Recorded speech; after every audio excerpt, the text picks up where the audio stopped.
Over the last few days, Elon Musk has been dropping some hints about changes that will be made to Tesla's first electric truck, the distinctive, polarising Cybertruck.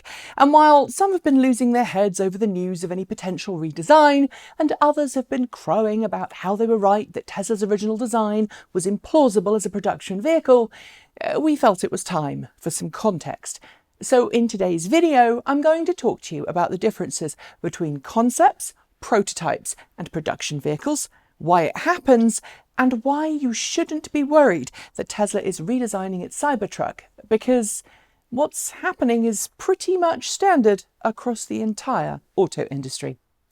Okay, let's go back to the start. Concepts, prototypes, and production vehicles. Concepts and prototypes are both interesting as they don't always lead to production vehicles. But every production vehicle will have made its appearance at some point as a concept and a prototype. Automotive industry concepts are, as the name suggests, an idea for a future model. Usually focusing on design language, they can be as basic as a computer rendering or a clay model, or as fully complex as a functioning vehicle. Different automakers approach concept vehicles differently, and while some do unveil them at auto shows with lavish names and futuristic interiors that would never stand up to daily life, they're often far from complete.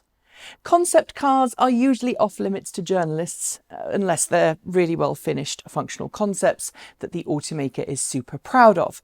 They often feature technology that isn't quite mainstream or even functional yet, but represent a hope for the future of the brand or the maker.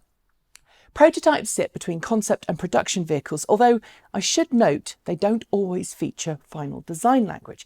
Test mules, for example, are cars that look nothing like the final version of the car, but are used as engineering development prototype vehicles. Here's a video of me driving a Nissan Leaf test mule back in 2009. It was a Nissan Versa body with a Nissan Leaf drivetrain stuffed inside. At this point, we've already seen what the actual concept Leaf looked like, which was actually pretty close to the final production vehicle.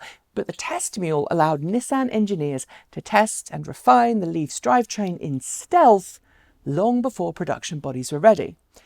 Prototypes, like concept cars, can vary widely in their appearance and functionality. I've sat in and driven some truly horrendous prototypes, and I've sat in prototypes that felt as good as a production vehicle. But the important thing to note here is that prototypes, especially early ones, often called alpha or beta prototypes, depending on how far through the development process they are rarely identical to final production vehicles. It's only when you get to production intent vehicles, where the design is locked down and most of the software functionality has been developed, that you're anywhere near to anything you'll see on the road. And then after production intent, you'll get pre-production vehicles of various guises, which are usually used to do final engineering validation and test the manufacturing process. For a great example, check out the inside of the Chevrolet Bolt EV concept at its premiere versus the version that we ended up as a production vehicle, and you'll get to see the gap between concept, prototype and production. And yes, if you're watching this and think I've missed out some stages, I have. I'm trying to simplify the process. But the important thing to note here is even though the vehicle Tesla revealed last November as a Cybertruck was, most likely, a concept or very early prototype, I'm actually going to call it the latter, as Tesla was offering drives that day, and from what I can see, the truck certainly had all of the qualities of an early prototype. But let's come back to the matter of those tweaks that Elon Musk is hinting will be made to the production version of Cybertruck. We know for a fact that Elon's been riding around in an early alpha prototype of Cybertruck, at least on occasion, and so it's likely he's been feeding back some thoughts to the engineering team. Then there's the matter of what engineers have discovered needs to be done to improve the vehicle, because no matter what the vehicle's designers come up with, they are not engineers, and they could have come up with an amazing design that's amazing or unique, but then the engineers show it's not going to give the customers what they want or work the way that the designers intended. Finally, there's a reality check of vehicle regulations, classifications, and on-the-road realities. You know, things like ensuring the lights are in the correct place, that crumple zones and occupant safety measures will actually work. And that's the thing that actually suits all of the markets where the vehicle is going to be sold.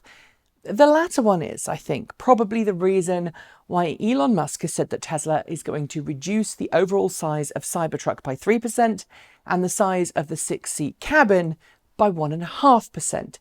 This would translate into a noticeably smaller load bay area, which I think cements Cybertruck as less of a work vehicle and more of a show commuting truck that can work when it needs to. But the reduction in size is important if Tesla wants to sell Cybertruck in Europe, where roads are smaller, parking spaces are smaller, and something the size of the original prototype would frankly struggle. To put that in context, some European countries set standard new road lane widths at just 2.5 metres. And the prototype Cybertruck we saw in November was 2.08 metres wide. US roads use a lane width of 3.7 metres wide as a general rule, so Cybertruck would fit just fine. And sure, there are other vehicles out there with similar widths.